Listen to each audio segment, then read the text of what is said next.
কালজয়ী যে সমস্ত গানগুলি, এই গানগুলি দিয়েই কিন্তু স্টেজ কাঁপাচ্ছে, টেলিভিশন কাঁপাচ্ছে। আমরা যখন কোনো লাইভে যাচ্ছি, কোনো চ্যানেলের লাইভে যাচ্ছি, প্রডিউসাররা, ডিরেক্টররা আমাদেরকে বলে কি যে পরিচিত গান গাইবা, সবাই জানে শোনে এই ধরনের গান গাইবা। এখন আমি নিজের থেকে যদি কোনোভাবে মানে কেউ শোনে নাই, যেমন গৌরীপ্রসন্ন স্যারের আরও একটা গান আমি একদিন একটা লাইভে আমি গিয়েছিলাম, কিন্তু গানটা কেউ শোনে নাই, কিন্তু গানটা অত্যন্ত অর্থবহ এবং সুরেলা একটা গান।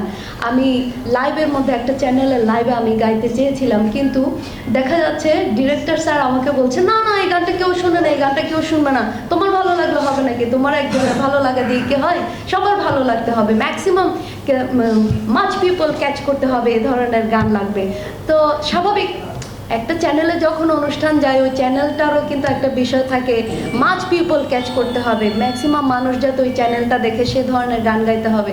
দেখেন আমরা কোন জায়গায় গিয়ে মাইর খেয়ে যাচ্ছি। একটা নতুন গানকে আমরা যখন তুলে ধরতে যাচ্ছি তখন দেখা যাচ্ছে আমরা কোনো ভালো একটা প্ল্যাটফর্ম পাচ্ছি না। তখন কিন্তু ম্যাক্সিমাম আমি হলাম প্রফেশনাল স্টেজ পারফর্মার। আমি আমার ক্লাস 3-4 থেকে আমি স্টেজ প্রোগ্রাম করছি। কেন? আমি যখন 3-4-এ ছিলাম, আমি তখন আমার বাবা অসুস্থ হয়ে যাওয়ার পর আমরা পারিবারিকভাবে ভীষণভাবে অভাব অনটনের সম্মুখীন হয়ে গেছিলাম। আমার আব্বুও 2বার হার্ট অ্যাটাক করে, এই যে চিকিৎসা, আম্মুও অসুস্থ ছিল, এই যে ছোট ভাই ছিল 2টা, সবাই মিলে আমরা খুবই কষ্টে পড়ে গিয়েছিলাম। তখন কেউ কিন্তু আমাদেরকে সাহায্য করতে আসেনি। 10 টাকা 20 টাকা সাহায্য দিয়ে কিন্তু একটা ফ্যামিলি চলে না।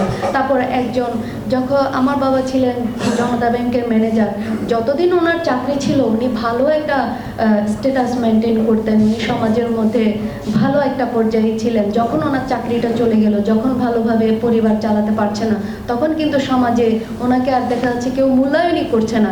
ওনার চাকরিটা চলে গেছে, উনি এখন অসুস্থ হয়ে গেছে, ওনার থেকে এখন 100 হাত দূরে থাকতে হবে। ওনার ওখানে থাকলে এখন ওষুধের টাকা দিতে হবে, ফল ফ্রুটস নিয়ে বাসায় যেতে হবে, ওনার বউকে সাহায্য করতে হবে, ওনার ছেলে মেয়েকে সাহায্য করতে হবে। এই ভয়েও দেখা যায় আত্মীয় স্বজন পাড়া প্রতিবেশীরা অনেক দূরে দূরে দূরে দূরে থাকে।